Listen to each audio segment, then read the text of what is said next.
बच्चों, let's read the question. The question says choose the correct option for the following statement. हमें statement first given है, statement second given है और हमें बताना है इन स्टेटमेंट में से कौन सी स्टेटमेंट करेक्ट है.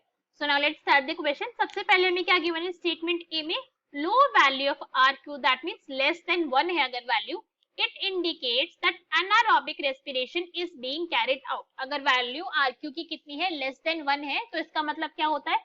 एनारोबिक रेस्पिरेशन है. स्टेटमेंट फर्स्ट में हमसे ये कहा है. Statement second is high value of RQ. अगर रेस्पिरेटरी क्वेश्चन की वैल्यू 1 से ज्यादा है, ये क्या पॉइंट इंडिकेट कर रहा है कि यहाँ पे एरोबिक रेस्पिरेशन को कैरिड आउट करा क्या है.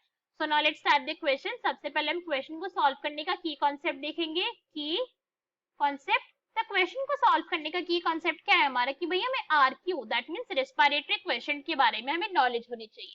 अगर हम RQ की बात करें तो ये क्या होता है? रेशियो होता है वॉल्यूम ऑफ CO2 इवॉल्व. हमारी बॉडी के अंदर कितना CO2 इवॉल्व हुआ upon volume of O2 consume. कितना हमारी बॉडी ने O2 को कंज्यूम करा, ये इस चीज का रेशियो होता है, राइट. और ये रेशियो हम निकालते कब है? अगर इस पॉइंट को भी देखें तो ये मैक्सिमम निकाला जाता है जब कंप्लीट कंबशन होता है. क्या? जब कंप्लीट कंबशन होता है उस केस में हम इसको फाइंड आउट करते हैं. और कंप्लीट यहाँ पे कंबशन हो किस चीज का रहा है? ये होता है रेस्पिरेटरी सबस्ट्रेट का.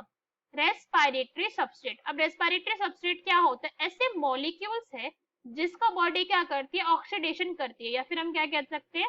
कंप्लीट कंबशन होगा उसका और हमें मिलेगी एनर्जी. बॉडी एनर्जी उससे यूटिलाइज करते हैं, उसको ऑक्सीडेशन करके उसकी एनर्जी हमें ऑब्टेन होगी. अब जिस टाइप का यहाँ पे रेस्पिरेटरी सबस्ट्रेट होगा उसके ऊपर डिपेंड करेगी RQ की वैल्यू. जैसे यहाँ पे सबस्ट्रेट होगा उस टाइप के ऊपर डिपेंड करेगी वैल्यू. इन जनरल अगर हम बात करें तो जितने भी कार्बोहाइड्रेट्स होते हैं, क्या होते हैं भाई? जितने भी कार्बोहाइड्रेट्स हैं उनकी जो रेस्पिरेटरी क्वेश्चन की वैल्यू है वो 1 है.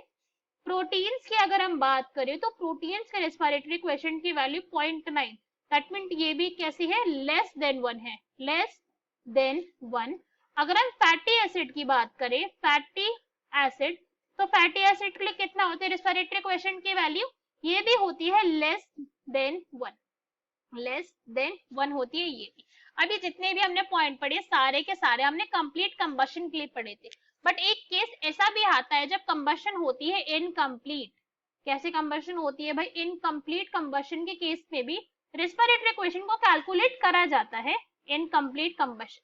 अब इनकम्प्लीट कंबशन का केस का क्या मतलब हो गया कि कंडीशन होगी एनारोबिक.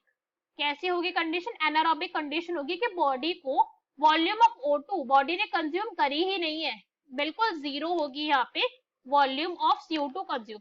तब ये तो हमें मैथमेटिकली पता है कि आप किसी भी चीज को जीरो से डिवाइड करो. अब ऊपर आप कोई भी नंबर ले लो, आप 100 ले लो, 1000 ले लो, 10,000 ले लो, 10 लाख ले लो, कुछ भी ले लो, वैल्यू क्या आती है? इन्फिनिटी आती है. बहुत ज्यादा वैल्यू, हम कैलकुलेट ही नहीं कर पा रहे कि भाई कितनी एनर्जी यहाँ पे रिलीज हुई है. ये भी पॉइंट हमें समझ आ गया. अब हम एक एक करके स्टेटमेंट रीड करते हैं, चेक करेंगे कौन सी स्टेटमेंट यहाँ पे करेक्ट और कौन सी इनकरेक्ट है. फर्स्ट में हमें क्या गिवन है? Low value of RQ. अगर RQ की वैल्यू कैसी है? लेस देन 1 है. That indicates anaerobic respiration is being carried out. नहीं जी, बिल्कुल गलत है. ये हमने अभी देखा, अगर कंप्लीट कंबशन होता है तो आती है value less than 1 fatty acid और प्रोटीन के केस में. तो ये तो गलत हो गया. फर्स्ट स्टेटमेंट हमारी कैसी है? दिस इज रॉन्ग, इनकरेक्ट है. बी रीड करते हैं. Second point, high value of RQ, that means RQ की वैल्यू कैसी है? ज्यादा है. Indicates that aerobic respiration is being carried out. ये भी गलत हो गई भाई. इनकम्प्लीट कंबशन के अंदर तो वैल्यू थी इन्फिनिटी. ये एरोबिक कंडीशन की थोड़ी, ये तो एनारोबिक कंडीशन की बात है. जब इन्फिनिटी आ रही है हम कैलकुलेट ही नहीं कर पाएंगे कितनी अमाउंट ऑफ एनर्जी यहाँ पे रिलीज हुई. तो दोनों ही स्टेटमेंट कैसी हो गई? इनकरेक्ट हो गई.